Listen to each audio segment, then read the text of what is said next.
So today we're gonna talk about legumes. First, what is a legume? A legume, originally in French, means vegetable, are from the family Leguminosae, from the Fabaceae plant family. There are herbaceous plants, shrubs, trees, with vines with 1 to 12 edible seeds in the form of a pod that splits along both sides when ripe. It's a large group of vegetables with double-seam pods containing a single row of seeds. Some of them are used for their eatable pods, shelling fresh, and some only for their dried seeds. There are plenty of varieties of seeds, especially in dried beans, so we're gonna talk about many types. The first type we have fresh. The fresh legumes are beans used for their edible pods, commonly referred to as green beans, string beans, runner beans, or snap beans. For the cooking for these fresh legumes, the sting must be removed before cooking and can be eaten the whole thing, and you can cut it diagonal or in small discs. Dry beans are recognized because in the start of the times, people start to preserve the beans by drying them. Common dried beans are kidney beans, pinto beans, chickpeas, lentils, black beans, black-eyed peas, and split green peas. We distinguish them by the shape because lentils are really thin and beans are more like a kidney, for example.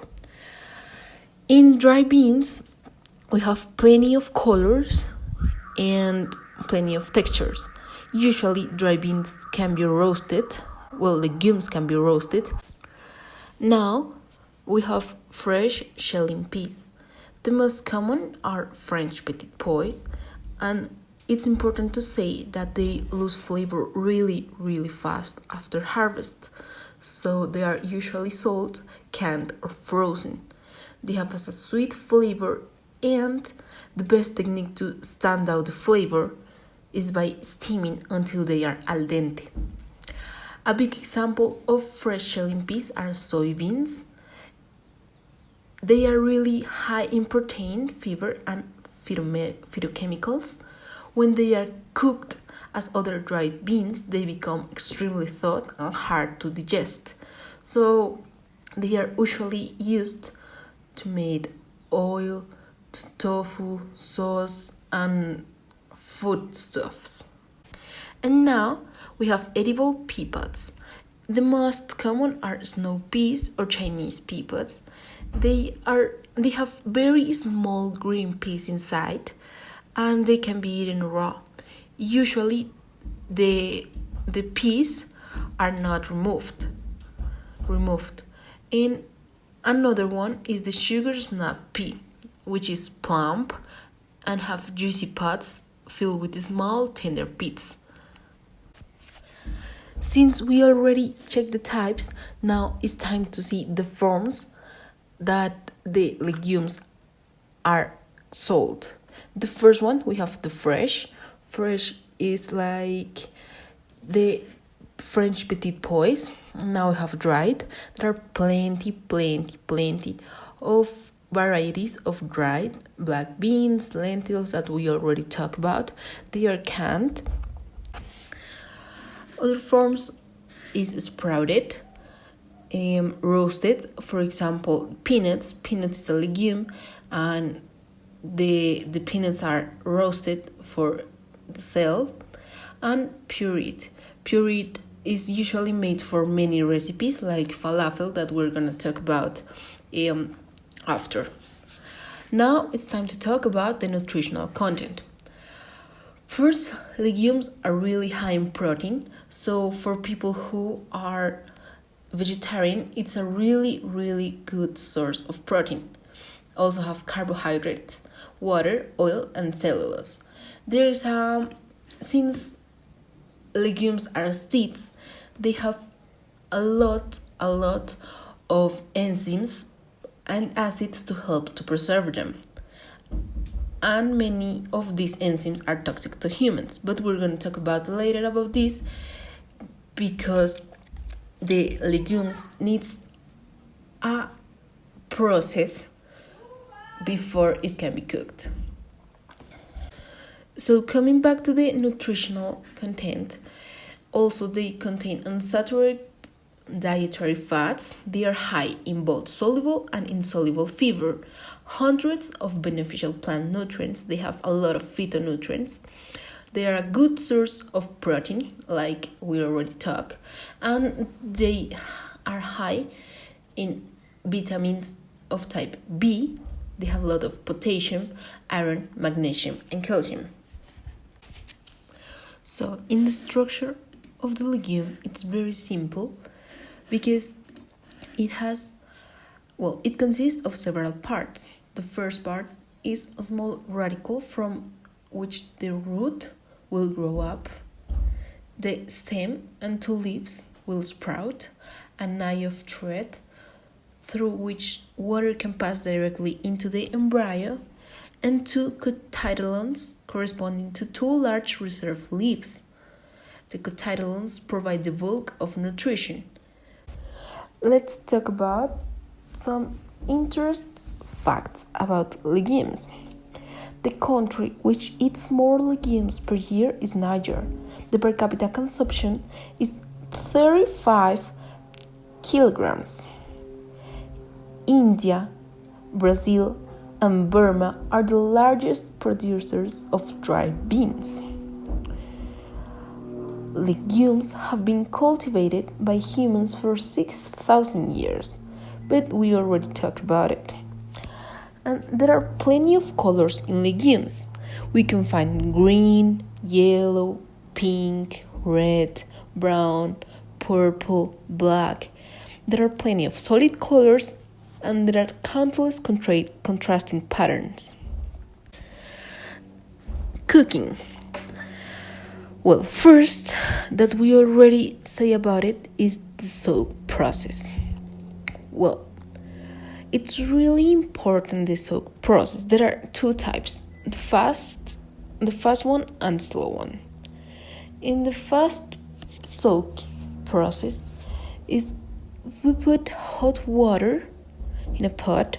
Well, we put water in a pot to simmer, and then we put the legumes in the hot water for 1 hour. The slow process is just we add legumes in water, in cold water, until it covers for 4 hours or overnight. It's usually to put it in the fridge.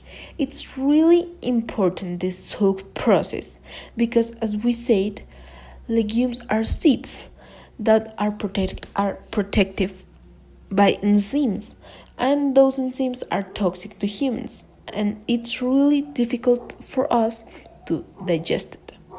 So the soaking process helps us to digest easier the legumes, and we can enjoy, or we can have a greater nutritional absorption and accept the benefits of the legumes.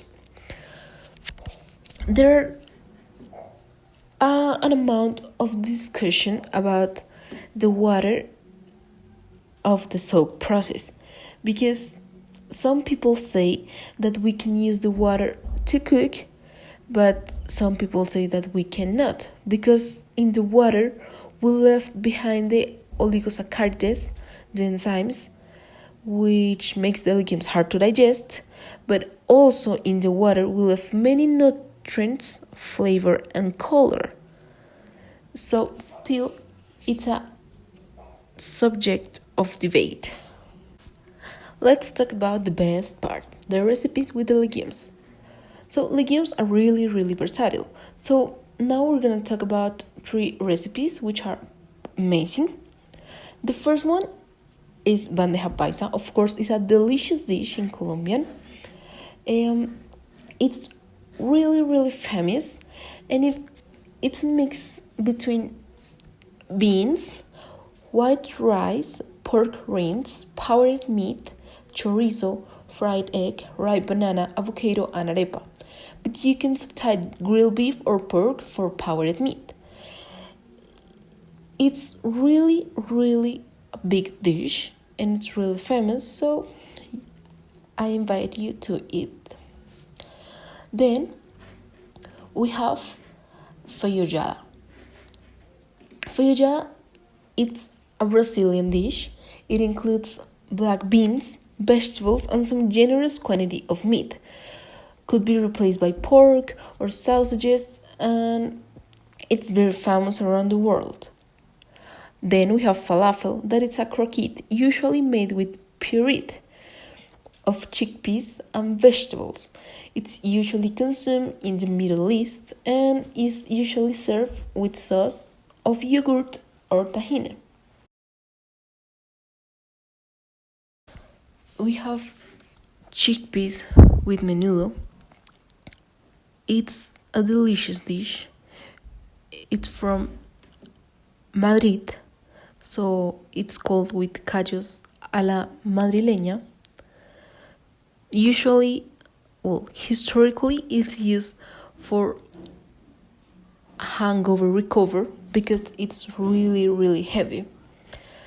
In Mexico, it's a really famous soup and it can be served with tortillas or salsa picante.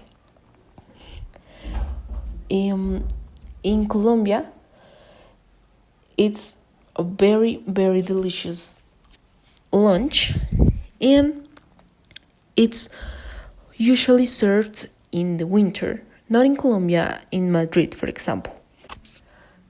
Soy sauce, it's not a recipe, but it's an important foodstuff that we can extract from legumes.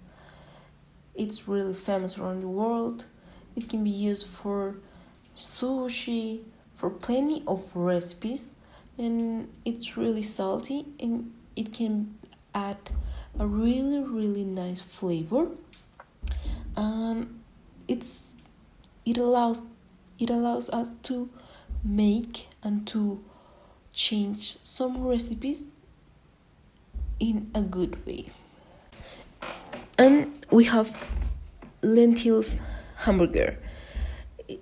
Since we already talked, legumes are really high in protein, so lentils as a replacement of meat in a hamburger is really usual. It's very delicious. It can be added some vegetables, or some herbs, and it can add a really nice flavor. The texture is really nice, and the cooking method it's really simple. Just grill a little bit, and that's it. Of course, there are plenty of recipes with legumes, but these are my favorites.